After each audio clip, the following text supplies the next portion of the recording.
Jadi totali Pak, ini bukannya secara kasar, saya bilang bisa antara 300-400 juta. Satu orang?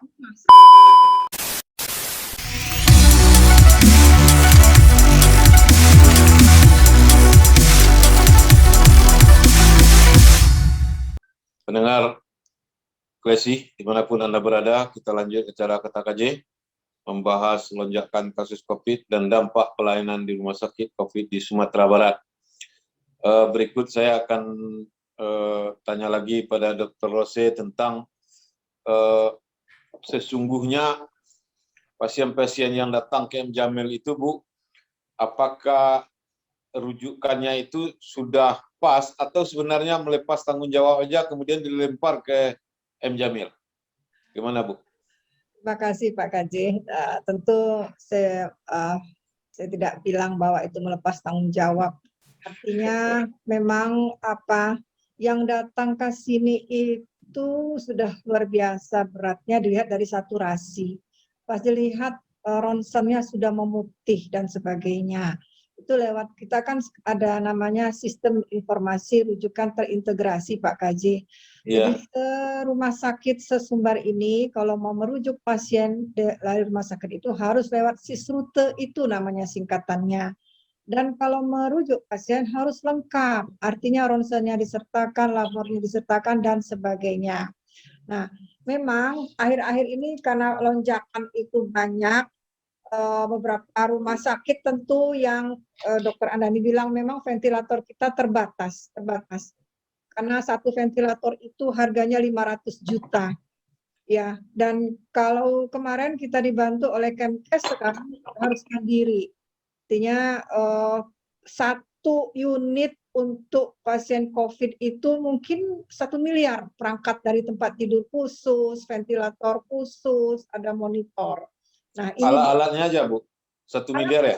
Pak, jadi tempat tidur khusus itu 100 juta, ventilator 500 juta, tambah monitor sekian juta, dan itu jadi alatnya harus benar-benar alat-alat yang sesuai standar, mahal. Nah, ini dia. Jadi tentu kami dalam tanda kutip tidak bisa menolak untuk pasien-pasien yang berat. Tidak bisa menolak artinya dengan sekuat tenaga tempat. Tetapi kalau ventilator tidak ada, ini pilihan yang sangat menyedihkan. Pasien kami terima, tapi ventilator tinggal satu, mau menyelamatkan yang tua atau menyelamatkan yang muda. Artinya mau menyelamatkan ibu kandung atau bapak kandung. Ini berat sekali. Artinya kita tahu perjalanannya itu akan berujung kepada kematian, tetapi kalau dibantu seoptimal mungkin 50-50 bisa hidup. Nah, jadi memang ujung hilirnya itu adalah rumah sakit M. Jamil akan menerima pasien-pasien yang berat, tetapi seberapa banyak pun kita buka ruangan COVID, kalau semuanya akan nantinya tidak tertampung, itu wallahu alam. Nah, yang ini yang sangat kami takutkan Pak KJ. Jadi itu harus betul-betul diperbaiki, jangan sampai hilirnya itu berujung kepada kematian dan kesedihan. Anggap saja bisa hidup Bapak itu, tetapi kita menyelamatkan yang lebih muda, ventilatornya dialihkan kepada yang lebih muda. Jadi ada aturan yang tidak tertulis Pak KJ, mana yang mau kita bantu ini, yang tua apa yang muda? Yang muda ini masa hidupnya lebih panjang, yang muda inilah yang akan kita bantu dengan ventilator.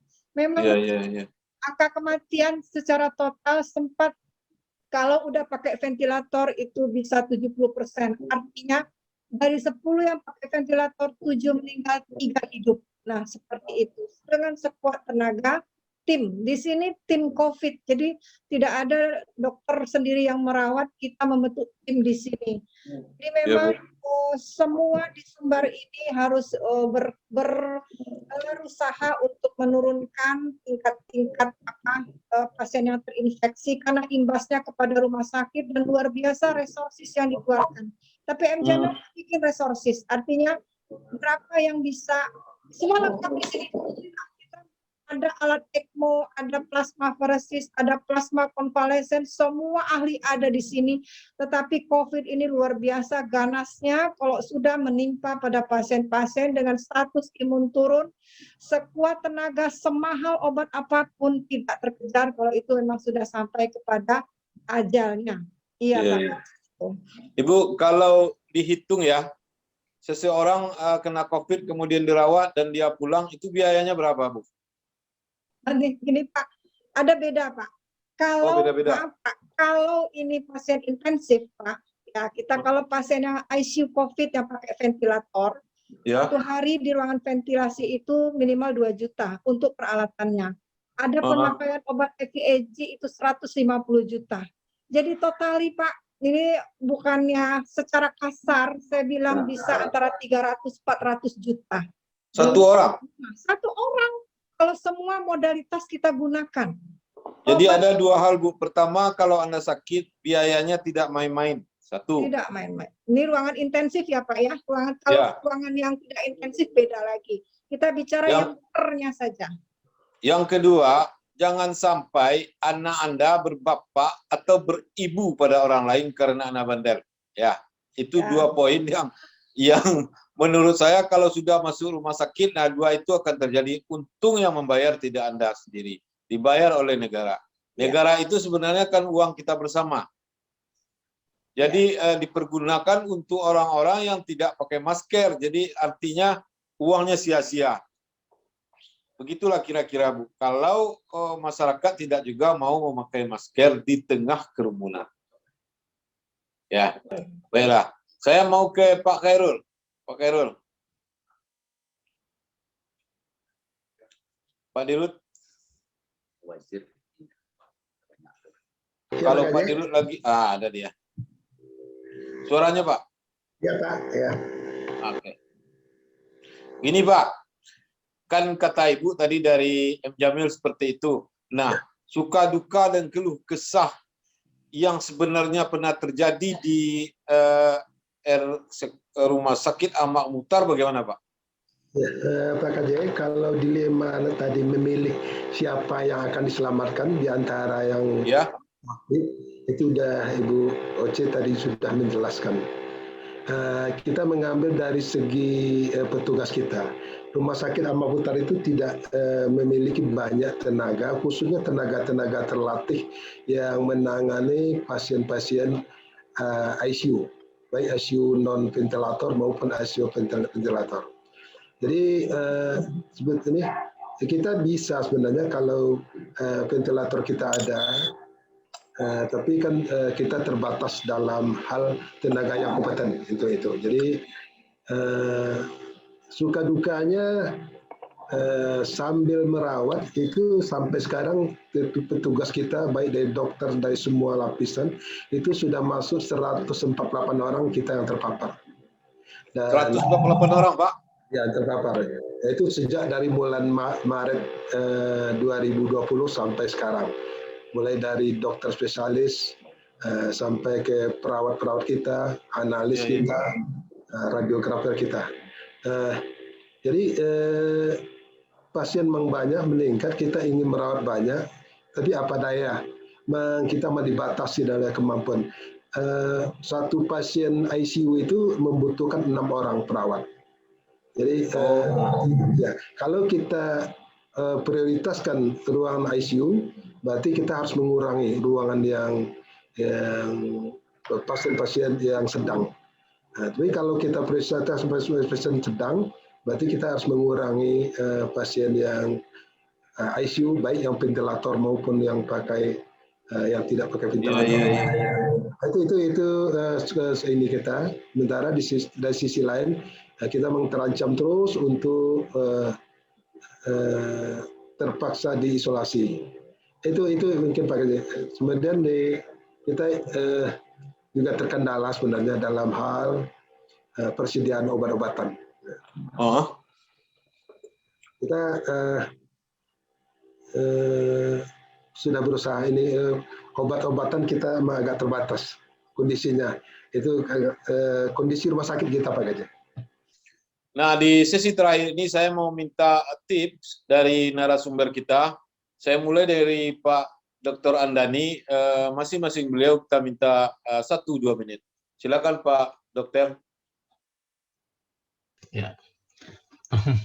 Mohon izin Pak KJ. Bisa diulang lagi Pak KJ, sorry. Kasih tip Pak untuk masyarakat kita, pendengar Klesi FM, agar beliau tahu bahwa COVID ini bukan main-main. Oh itu. Tapi sebelum itu saya mau koreksi sedikit tadi ya untuk Pak Kadis ya, Bu Oce. Mesin ventilator kita tidak sedikit, banyak. Sumatera Barat itu punya cukup banyak mesin ventilator. Ya. Saya lihat ada rumah sakit punya 15 ventilator dan tidak digunakan sama sekali. Ya. Nah, ya kan? Ada juga rumah sakit punya 10 ventilator. Intinya kalau saya katakan, semua rumah sakit Sumatera Barat punya ventilator. Pertanyaan besar adalah kenapa tidak digunakan? Itu pertanyaan besarnya tuh. Jadi jangan kita bayangkan kita tidak punya ventilator, punya kita. Perkiraan sekitar 160 kita punya. 160 ventilator. Ya, tapi pasti datanya sama Pak Puslu tuh. Itu Pak Kadis tahu mungkin tuh berapa sebenarnya data kita. Tolong pinjamkan. Saya terlalu pinjamkan ke M Jamil. Enggak, itu kan sudah dipinjamkan. Minjam dari itu 2. Enggak punya SPA lagi. kan udah minjamkan ke M Jamil tuh. Terus SPA sudah minjamkan 2. Dan kasih aja kalau SPA enggak pakai ke 6-nya, kasih aja ke 6-6-nya, ke 8-8-nya. Rumah sakit UNAM juga punya, kasih aja semuanya kalau enggak punya, kalau enggak pakai gitu kan. Mungkin bisa difasilitasi oleh Pak Ari meminjamkan ke Jamil kalau enggak terpakai.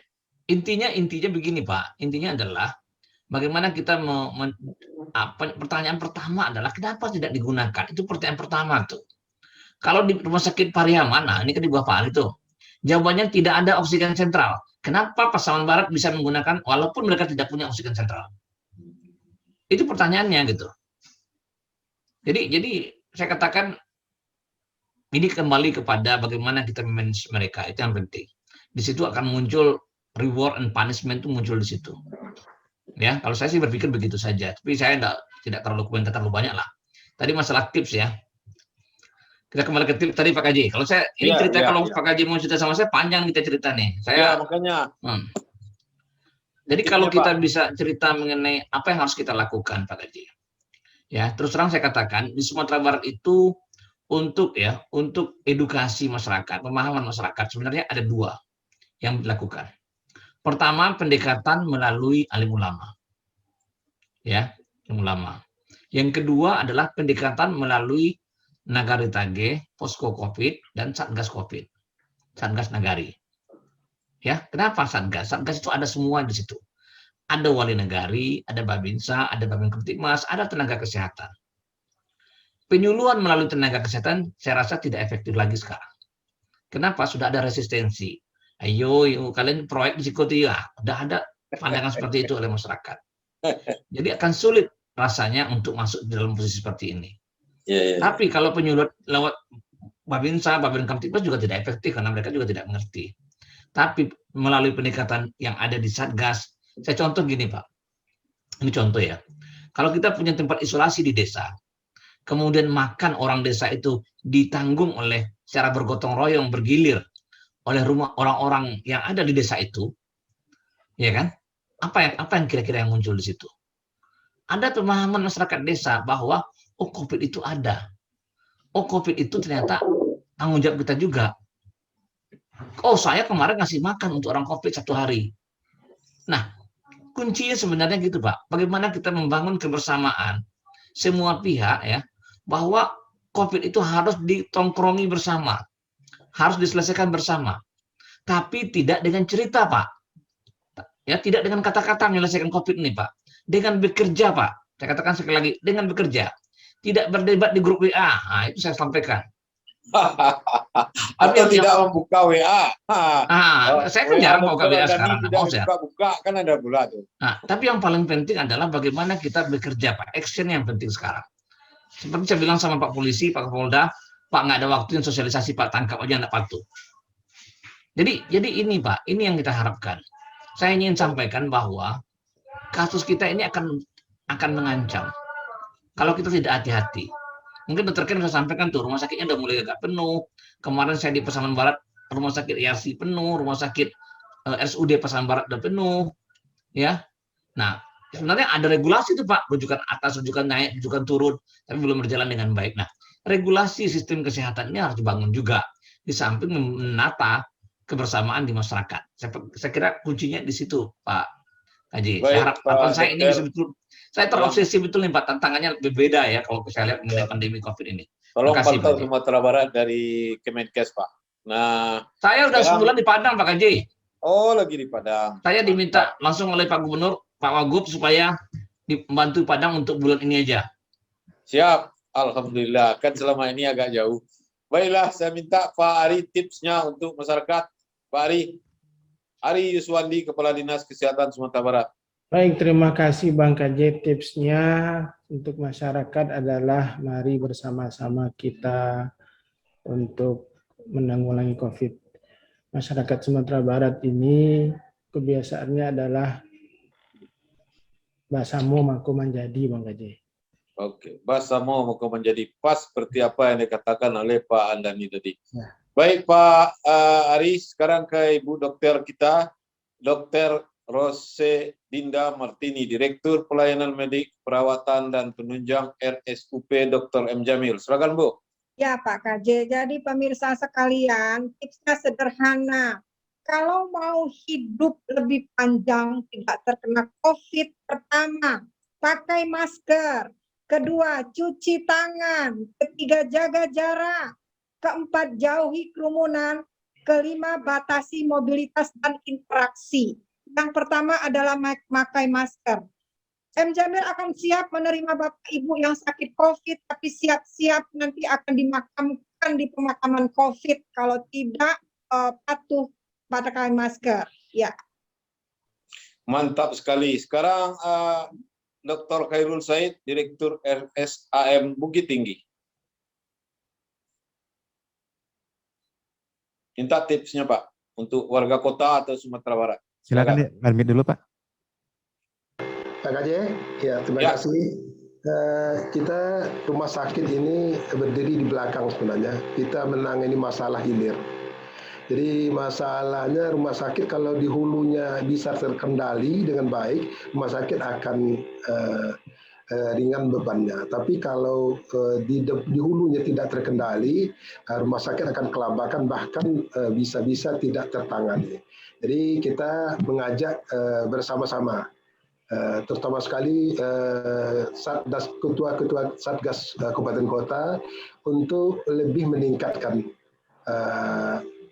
upaya untuk menertibkan masyarakat, baik secara kesadaran maupun secara setengah paksa seperti yang disampaikan oleh Dr. Andani tadi, sambil kita juga bersama-sama itu membangun pemahaman masalah COVID ini bagi masyarakat. Jadi kalau rumah sakit saja nanti bergerak, sementara di hulunya tidak, itu tidak akan menyelesaikan masalah. Tapi akan menyelesaikan masalah kalau di hulunya yang aktif tinggal rumah sakit, bisa agak longgar dalam menyelesaikan masalah hilirnya. Itu Pak KJ barangkali. Terima kasih. Baik Pak Dokter, pendengar dan pemirsa sekalian, kita sampai di ujung acara. Sebentar lagi akan saya serahkan kepada Radi Pratama. Sebelumnya saya akan membacakan quotes untuk COVID ini. Uang kalau tidak bekerja bukanlah uang. Akal kalau tidak dipakai bukanlah akal. Ilmu yang sedikit bikin masalah. Masalah ada dalam kepala, bukan pada orang lain. Terima kasih. Assalamualaikum warahmatullahi wabarakatuh. Kita jumpa lagi pada mata acara yang sama dengan materi yang berbeda bulan depan.